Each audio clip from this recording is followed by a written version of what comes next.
Kasus penambangan emas ilegal yang terjadi di Desa Rata Totok, Minahasa Tenggara, Sulawesi Utara mengungkap fakta baru. Sidang menghadirkan saksi fakta yang mengungkap salah satu terdakwa yang juga oknum perusahaan tambang melakukan aktivitas penambangan ilegal hingga ratusan miliar rupiah.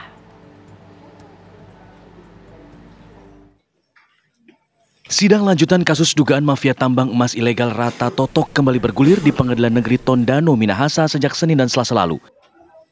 Sidang mengagendakan keterangan saksi Dede Chin, salah satu direksi PT Bangkit Limpoga Jaya atau BLJ, perusahaan yang namanya digunakan ketika terdakwa untuk menambang emas secara ilegal.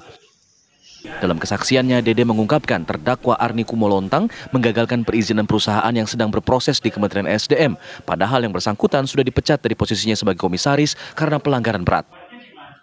Selain itu, aktivitas penambangan ilegal yang dilakukan terdakwa Arni di wilayah PT BLJ tanpa sepengetahuan perusahaan sudah menyebabkan kerugian hingga ratusan miliar rupiah.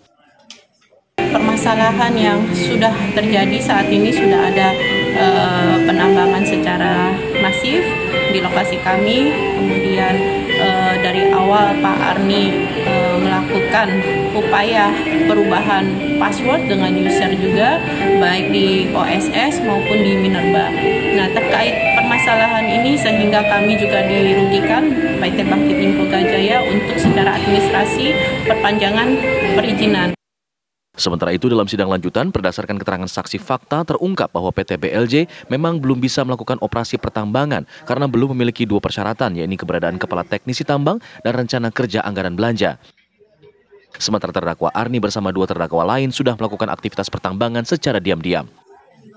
Tapi kan yang jadi persoalan kita ini oknum, kan gitu? Iya, oknum. Ya kalau kita lihat kan di sini siapa? Makanya sudah tahu ada tiga terdakwa. Iya, tiga. Kalau makanya saya tadi ulang-ulang ke SDM ini, apakah itu PT itu bisa? Iya kan? Tapi dia bilang ada aturan. Itu pun kalau menurut saksi tadi hanya 2 poin yang nggak bisa mereka penuhi, sehingga ini tidak melaksanakan kegiatan penambangan. Kasus ini bermula pada tahun 2020 lalu saat terdakwa Arni Kumolontang selaku komisaris PT BLJ menyewakan lahan ke orang lain, yaitu 2 terdakwa Donald Pakuku dan Si Yohu. Ketiganya kemudian melakukan aktivitas penambangan liar di areal perusahaan menggunakan 8 alat berat. 3 terdakwa kini terancam hukuman 5 tahun penjara dan denda 100 miliar rupiah. Dari Minahasa, Sulawesi Utara, Marwan Dias Aswan, TV One mengabarkan.